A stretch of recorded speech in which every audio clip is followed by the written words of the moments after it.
All right. Hi there, everyone. Good afternoon. Good morning. Welcome to the December Division III monthly webinar.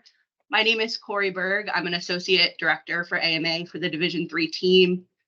Jeff Myers is also around here somewhere. And for the next hour, we are going to walk you through all things 2023 convention legislation. We've got Katie Mucci driving our slides for us and monitoring the Q&A, so please make sure you use that Q&A function if you have any questions along the way. Also know that this recording and the slides are going to be up on ncaa.org soon after the webinar, so stay tuned. Katie, can we go to our first slide? Here's our agenda. We are going to start with the items that will be discussed on Friday at convention this year because fun fact, we are having two business sessions, one on Friday and then the traditional one on Saturday morning. Once we cover the Friday items, we're going to get into the Saturday business session proposals. And then, of course, we're going to leave you some time for questions. So next slide, please, Katie. As the previous slide showed, there are two resolutions on the agenda for Friday. One is for proposals 7 and 8, council composition, and the other resolution is going to deal with proposals 10 and 11 for the playing season structure. Both of the resolutions are going to suggest a special rule of order for how we vote on these pairs of competing proposals. So the first thing you might be wondering is, well, why is this happening? Why do we need this?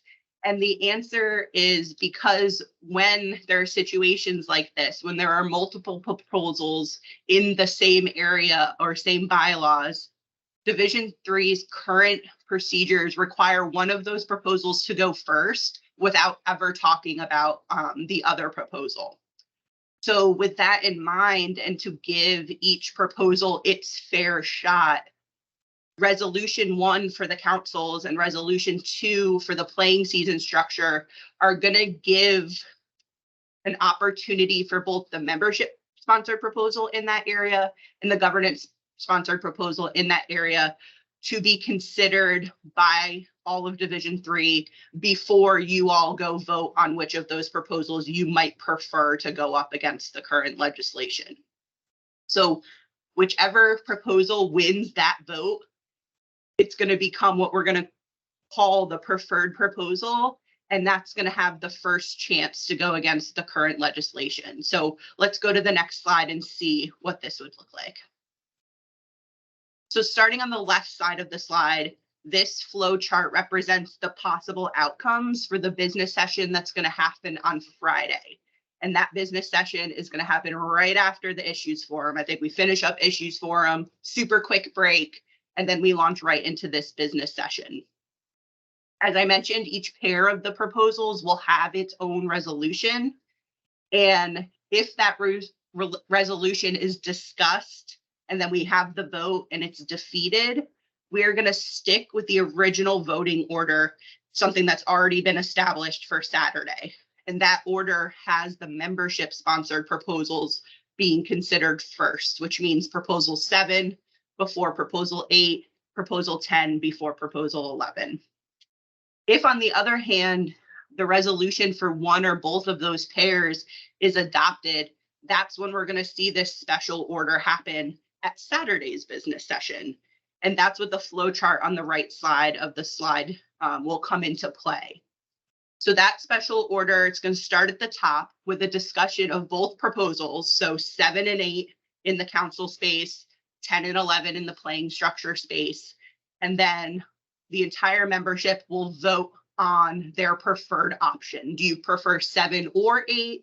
Do you prefer 10 or 11? Whichever proposal wins that vote, like I said, becomes the preferred proposal, and then that proposal will be formally moved, seconded, and then discussed further if needed. After that discussion, we're going to have you vote again. This is the vote that we're always used to. The proposal will go up against the current legislation. If that vote is successful, then the current legislation is going to change. The other proposal that didn't win the first vote becomes moot, and we just move up to the next item on deck.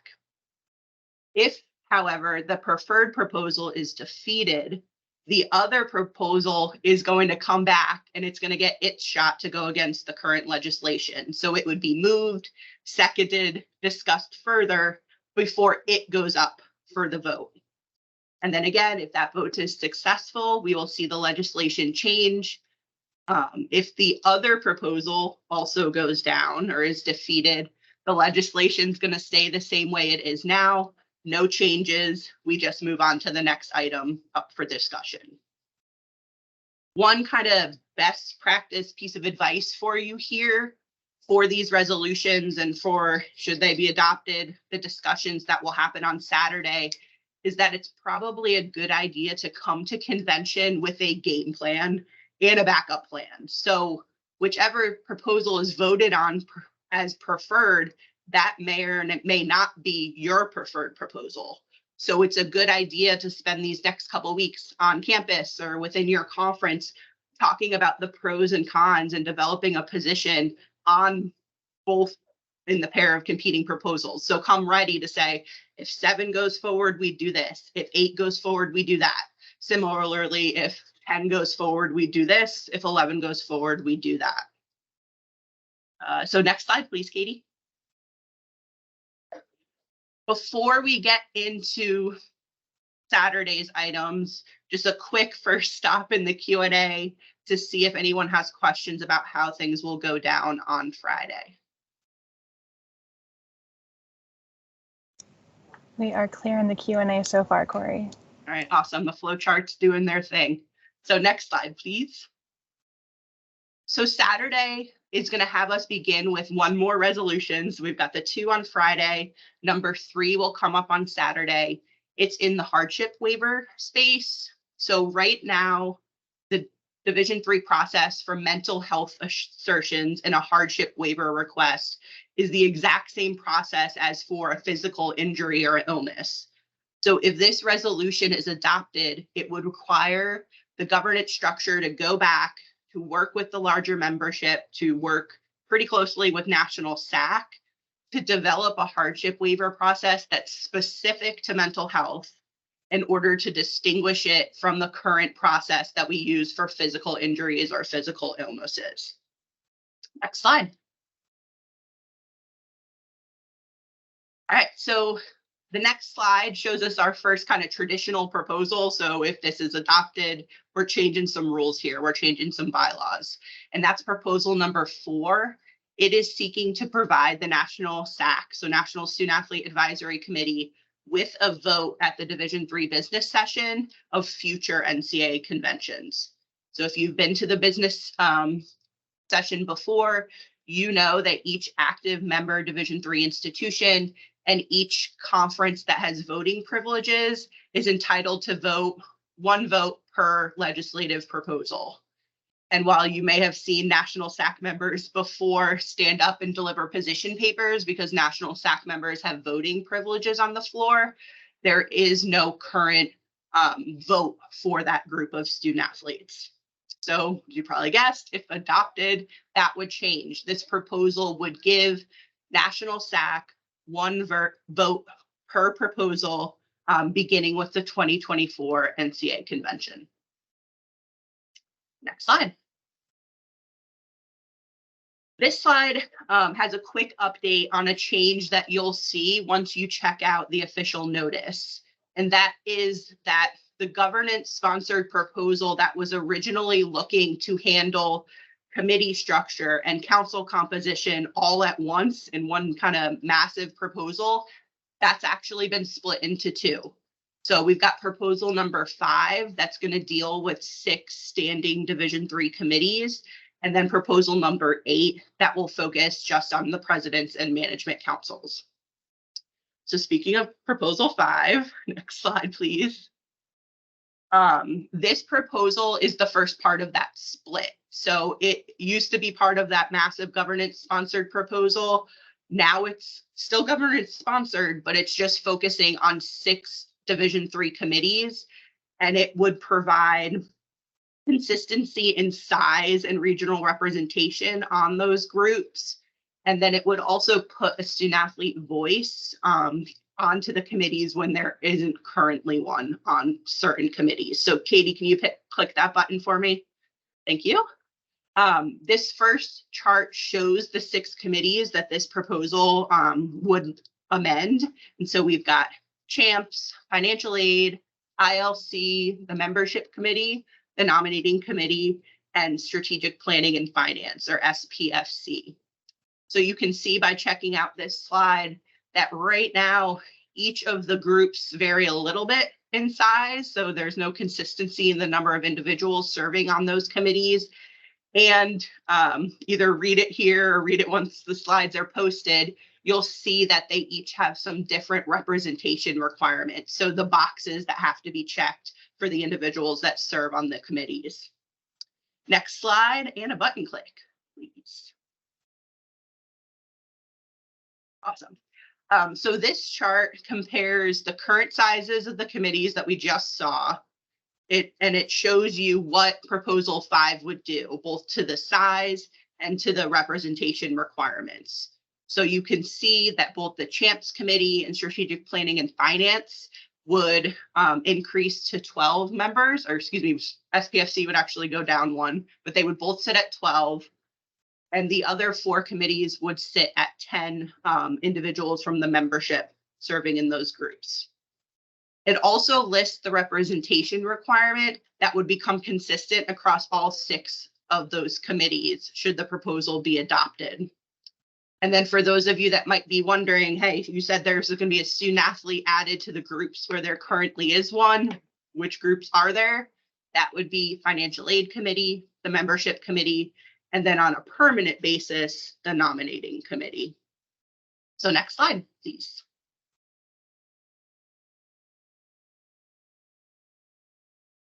All right, so proposal 6 is a membership sponsored proposal, and it focuses on the structure, the size, and representation requirements just for the Division III nominating committee.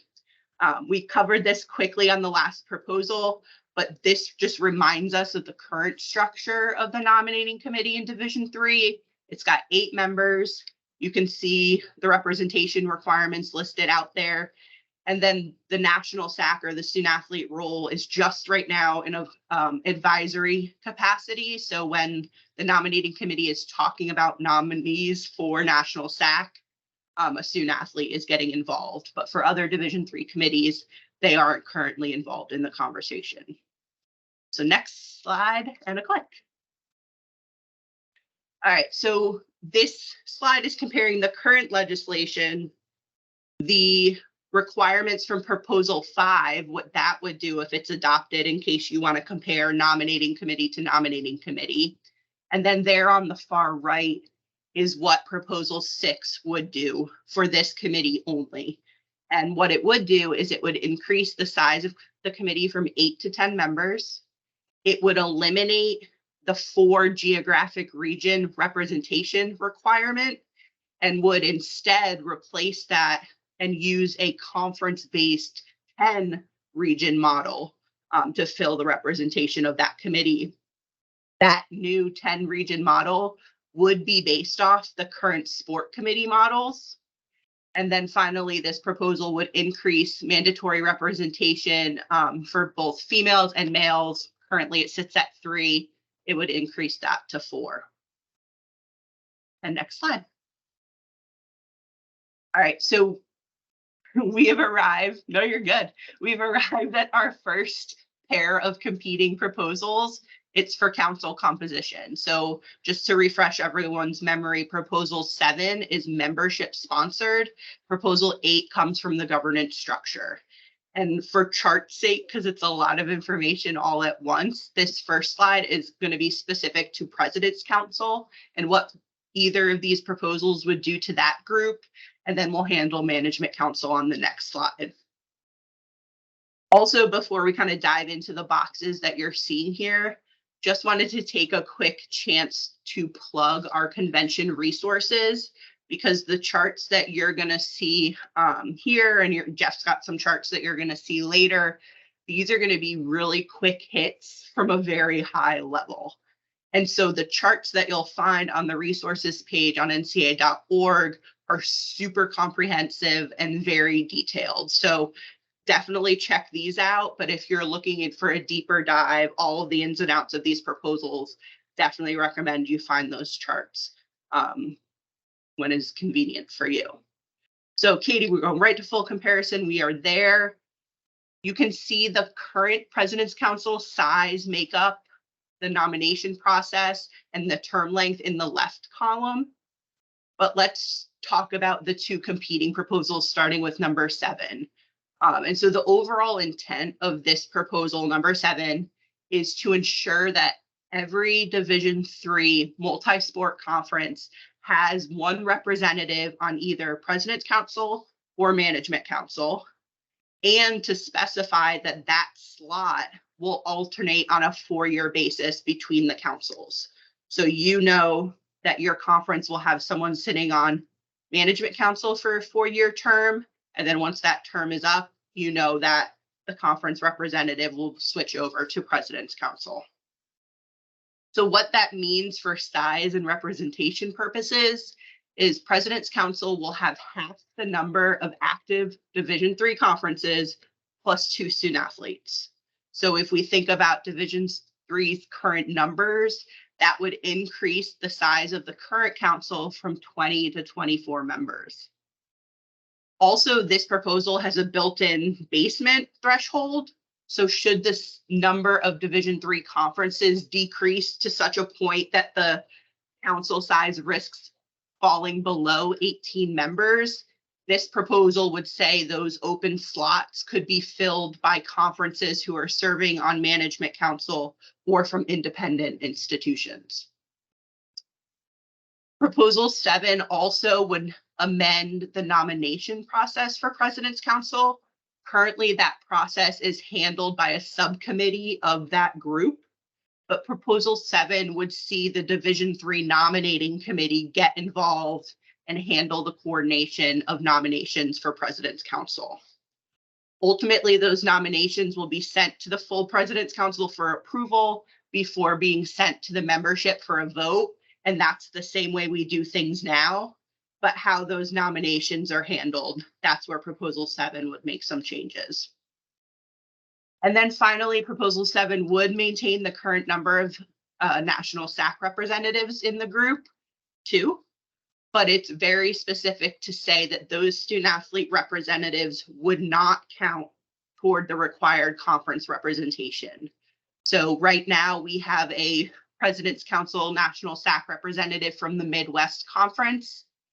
This Proposal 7 would say they can continue to sit on President's Council, and there could also be a president or chancellor from the Midwest Conference in that group.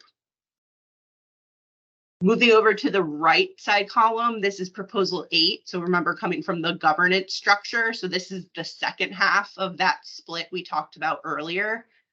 This proposal would also adjust the composition of President's Council and Management Council to make sure that every active multi-sport Division III conference is represented. However, it wouldn't have that 4-year alternating process like we saw with Proposal 7. Additionally, Proposal 8 would keep President's Council at its current size, which is 20, including 2 student athletes, and it wouldn't change the current nomination or ultimate approval process. For required representation purposes, proposal would keep, we've got a couple of legislative geographical regions, we would keep that, but it would increase the minimum number from each of those regions.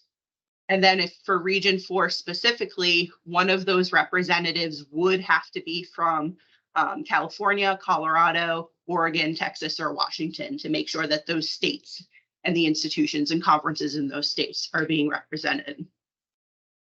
And then finally, when it comes to student athlete representation, there will still be 2, just like Proposal 7, just like the current legislation. But the way that Proposal 8 is currently written, those student athletes would count not only as the national SAC representative, but also as their overall conference representative.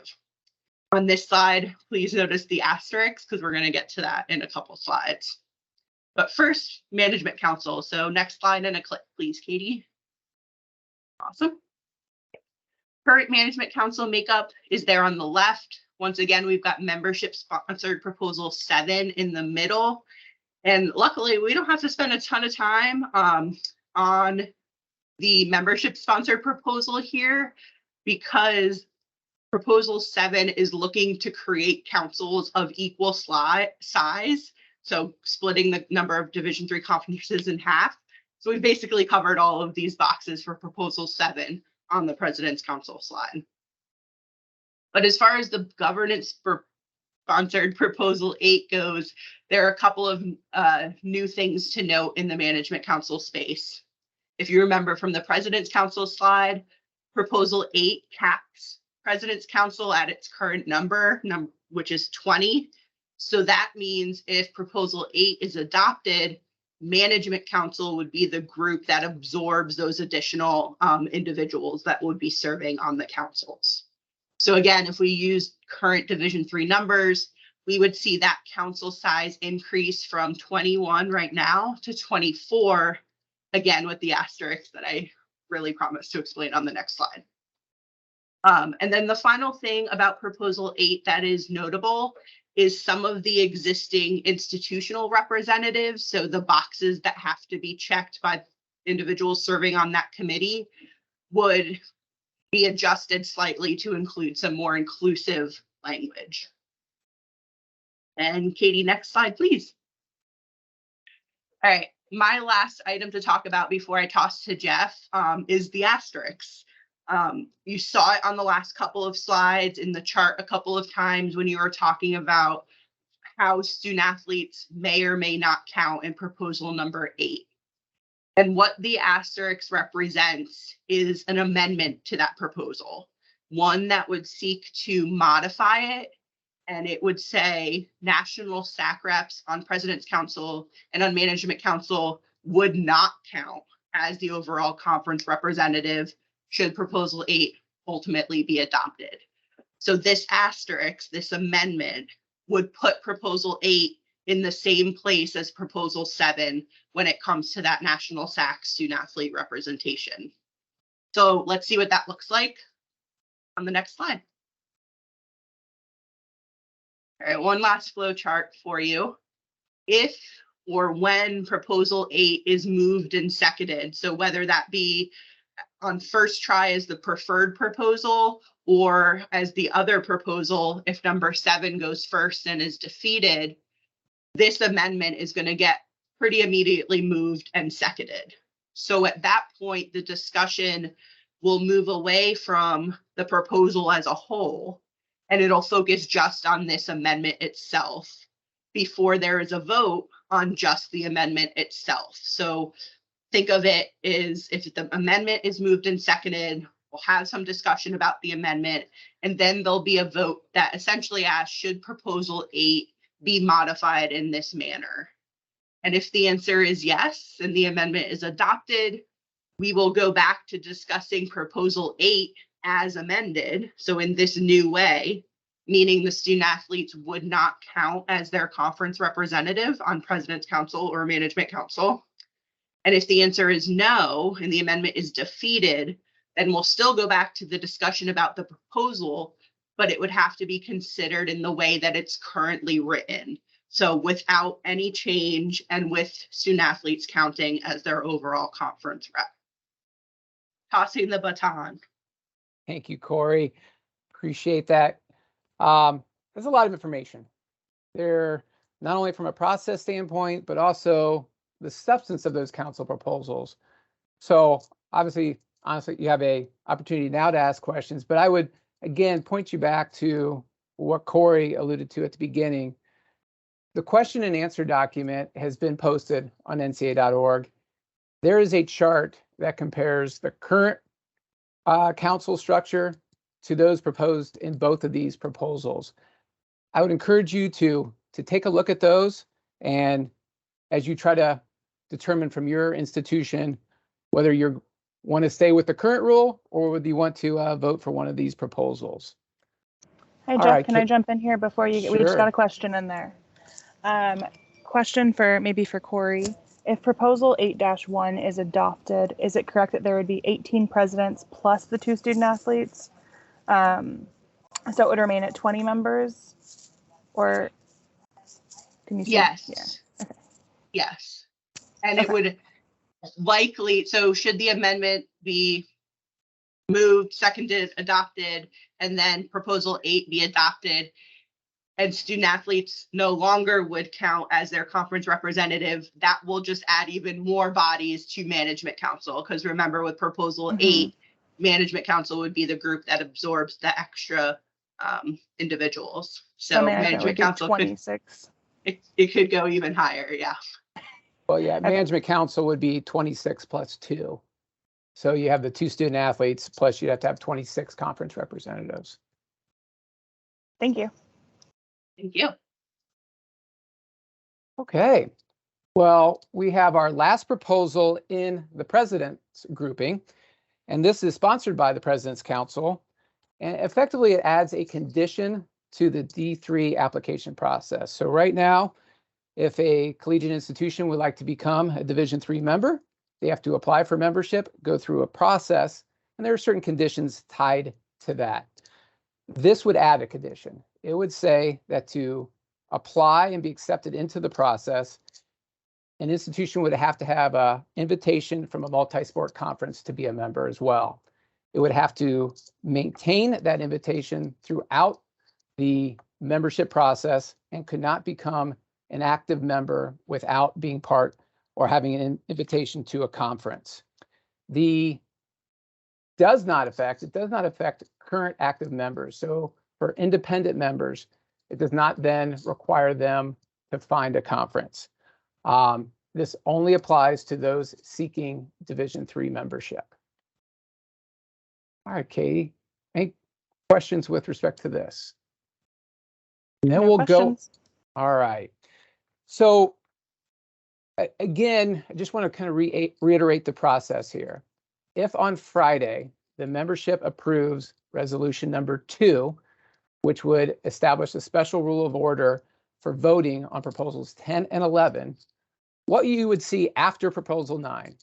Proposal 9 is voted on, then we would move to the special rule of order. And that would effectively say, here are the 2 proposals. Let's have a discussion on those proposals. Discuss the merits of either. And then at the conclusion of that discussion, there will be a vote. The membership will be asked which one they would like to go first. They'll either say vote for proposal 10, proposal 11, or abstain. And the winner of that vote then establishes the order of consideration. So because we're going to have that opportunity to discuss potentially have that opportunity to discuss both of those in conjunction with each other, we're going to look at these 2 proposals together.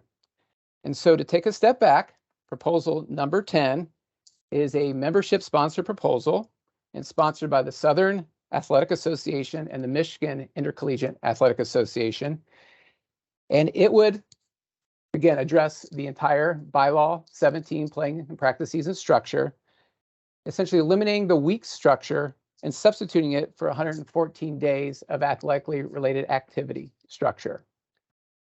Proposal 11 is sponsored by the Division III Management Council, and it would essentially say that for fall and spring sports, it's eliminating the week structure, and for traditional segment of those sports, establishing a start and end date, and for winter sports, again, eliminating the week structure and establishing a 114-day period. We're going to go over kind of the comparison of the current rule to each of these proposals by sports season. And we're going to start here with the fall sports season and focus first on the traditional segment. All 3 models, the current proposal 10 and proposal 11, would still continue to use the preseason practice formula, that wonderful formula where you count 2 days when you're out of class and 1 day when you're in class to establish the first permissible practice date. The only difference is that in the Management Council proposal, you count back from the first permissible contest date, and in both the current rule And the membership sponsor proposal, you count back from the first actual contest date. So just a slight difference there, but a difference. With respect to the end dates for the current model would be the completion of the NCAA championships in that sport. But of course, you would have to count weeks all the way through. In the membership proposal, the end date for the traditional segment would still be the completion of the NCAA championship. So you could continue to use your contest and your 114 days during that period. The management council proposal would end the fall season at the NCAA championship selection. So you would have a start date being using the preseason practice formula to the championship selections. You would not have to count days or weeks in between that period, but only have to make sure you take a day off per week. And all models still require a day off per week. After the traditional segment, that's when it becomes a little different. So currently, there is a non-traditional segment that allows for a up to 5-week consecutive period, allows 16 days of athletic-related activity, including 1 day to competition. Proposal 10, the membership proposal, would say after those NCAA championships, however many days you have left. So you've had 114 days to start with, subtract the days you used in the traditional segment, what's ever remaining, you can use from that time period to 5 days before the final exams for the end of the academic year. You cannot use those days during vacation periods or exam periods, but other than that, it is open in which you can use those days and you would still have that 1 date of competition. The management council proposal would say from the championship selection to the first class date in January, there would be no required activity. But starting with the first class date in January to the 5 weekdays before the exam period ending the academic year, you would have now 24 days of athletically related activity, including 1 day to competition.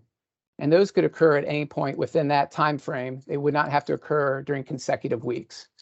Still couldn't use more than 4 days per week. You still have that 1 day to competition.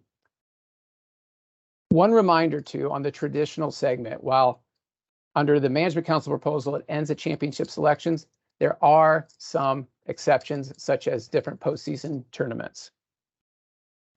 And then the final piece to take a look at on this slide is football. The management council proposal does not address football, does not change any of the current rules. The membership proposal would say out of those 114 days, it's still not changing the spring period, the 16 days they're allowed in the spring period, but those would count against the 114. And whatever days you have left over from those you do in the traditional segment and those 16 days, any additional days could be used for strength and conditioning activities. All right, Katie, if we can move to the winter sports. Winter sports is probably the season where these two proposals, 10 and 11, are the most similar because they both incorporate 114 days. Both eliminate the week structure, both would use a 114-day model. Some of the differences. The management council proposal would maintain the practice start date. So those sports, basketball, ice hockey, wrestling, those start dates would not change. There would be allowance for 8 of the 114 days to be used before that first practice, but limited to those 8 days. The end, much like the fall, for the management council proposal, the end dates would be championship selection. For the membership proposal, again, would be the end of the NCAA championships. But again, under the membership proposal, they could continue to use days after championships, whatever days they have remaining. And with the exception of basketball and ice hockey, just like the current rule, they could continue to compete if they had contests remaining. With the management council proposal, proposal 11, those 8 days, they could be used anytime outside the season if they had them left over. So they could do them before the season starts or after the season begins. They would not be allowed to compete, however, during that time frame. All right, Katie, if we can move on to spring sports. Okay, spring, very similar to fall. Again, the start date, so I think we need to take a look at. For the membership sponsor proposal, the start date would be January 15th. That's significant because there couldn't be any competition prior to January 15th. They're still allowed to use any of their 114 days outside the period, but they would not be allowed to engage in competition prior to January 15th. The Management Council proposal would say that the first permissible practice date for the traditional segment would start 15 weeks before NCAA championship selections. There is a little bit of additional flexibility to say those 24 days allowed in the non-traditional segment, you could use up to 12 of them immediately prior to the start date. And the reason for that is when we did outreach to the membership, to coaches associations on this particular proposal, there was feedback from baseball coaches, especially in the warmer climates, that said they compete earlier and 15 weeks may not be sufficient time before championship selections. So to provide this flexibility was a change that came after soliciting membership feedback. Again, the non-traditional segment under the Management Council proposal would be limited to 24 days, no more than 4 days per week, and would still have that one date of competition.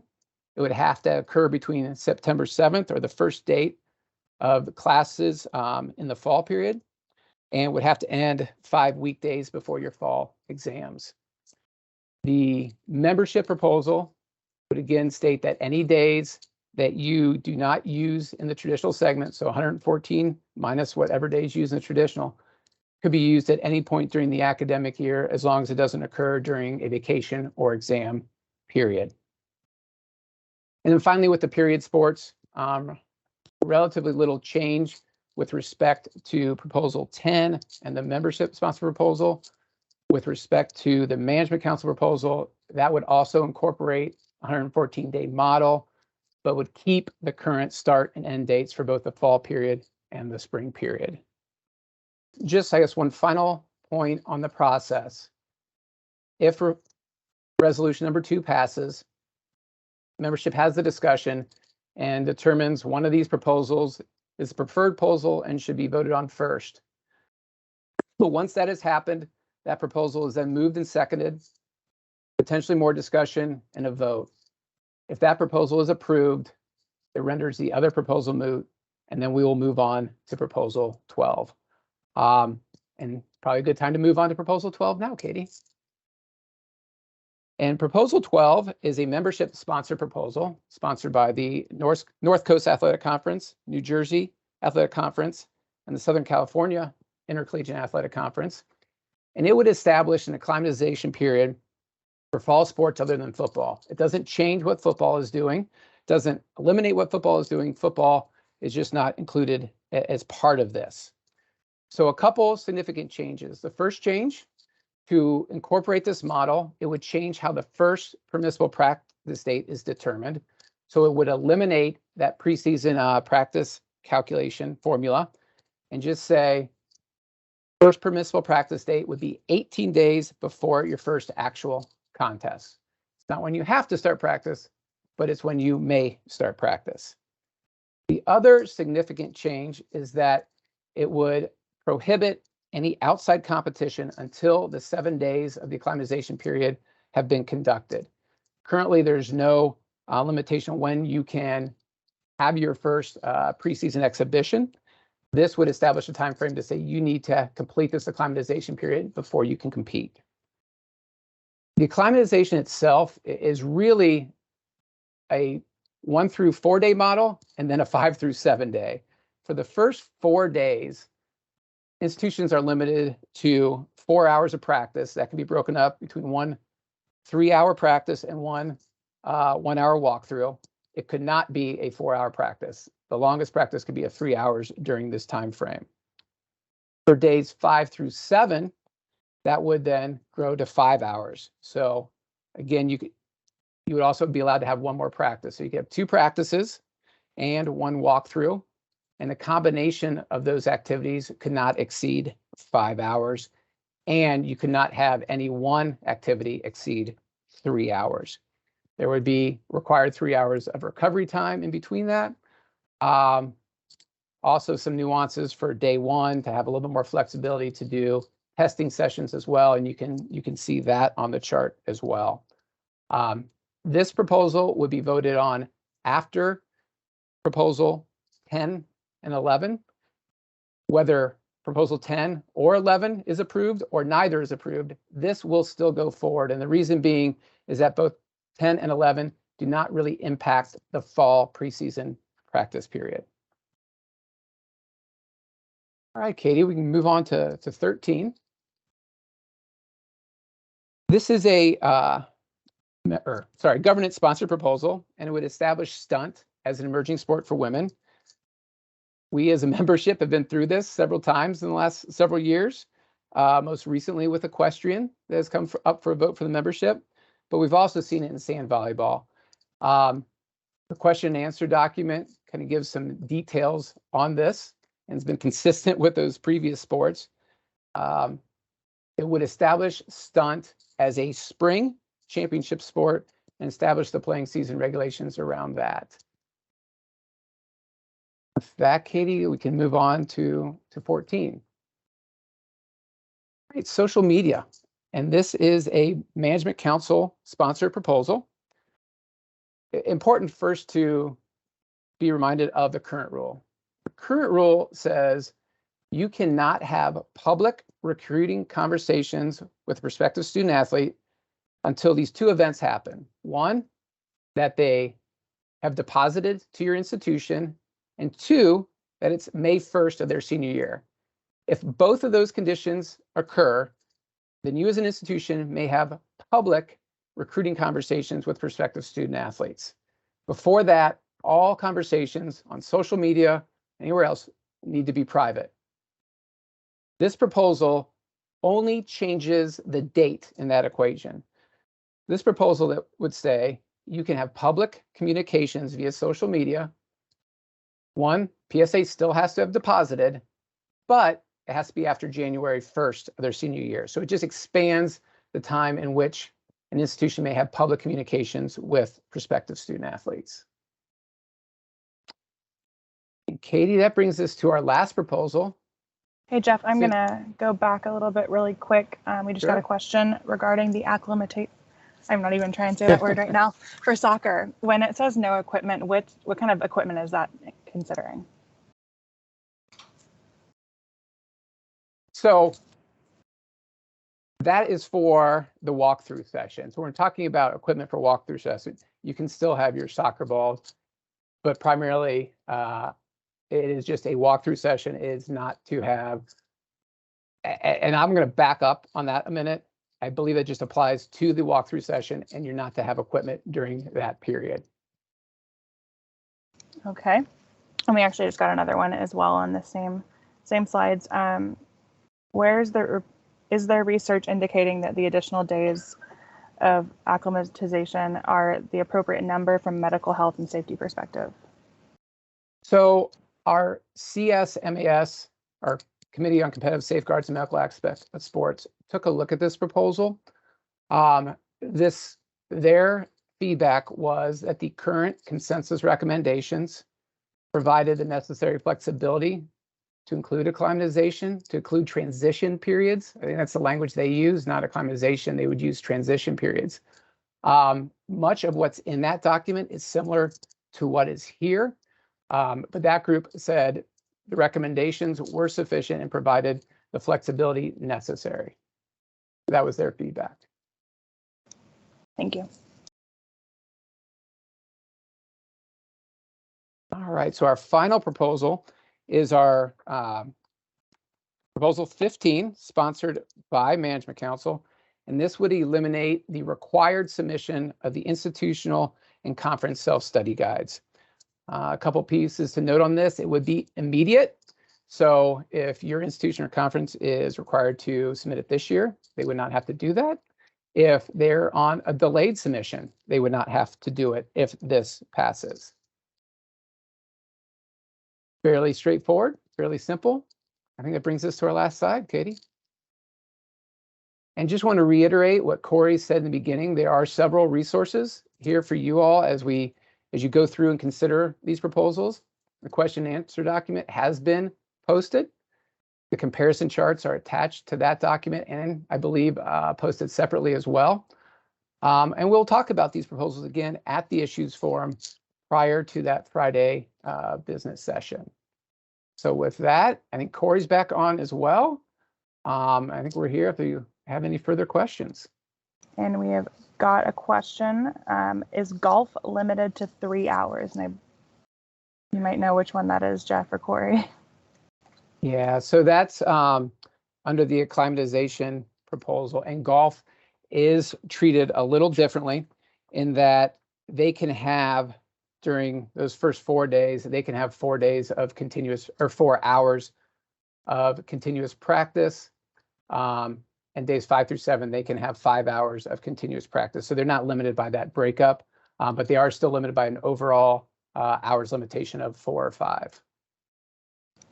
Thank you. And now going back to social media, does this only apply to public communications on social media? That's correct. Yes. Thank you. Back to the equipment for the walkthrough sessions of fall sports. What is equipment for those sports? I believe, and we're talking about soccer, I believe balls are allowed to be used for that. But beyond that, any equipment would not be permissible. This question that just came in was more generic with fall sports. Are there any sports where there's maybe substantial equipment or anything notable? I think you're probably looking at, well, I'm not sure. That's a great question, Katie. I don't know if Corey has anything to add here, but I don't have anything to add to that piece. That was a winter sport athlete. Okay, and we got another one. If 5 passes and 6 passes, is 5 moot, or is that affected in some way? Yeah, so if the proposal 5 that has all 6 committees, that is going first. There's not a resolution for that one the same way there are for the council compositions and the playing season structure.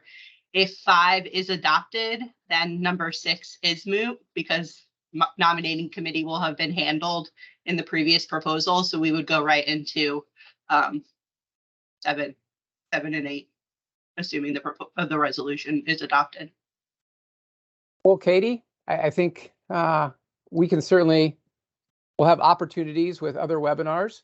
I believe Nadia has a webinar on the 15th, and certainly at the issues forum. So I think at this point, we appreciate the questions, appreciate your attendance. And unless there's any questions still in the system, we will say goodbye today.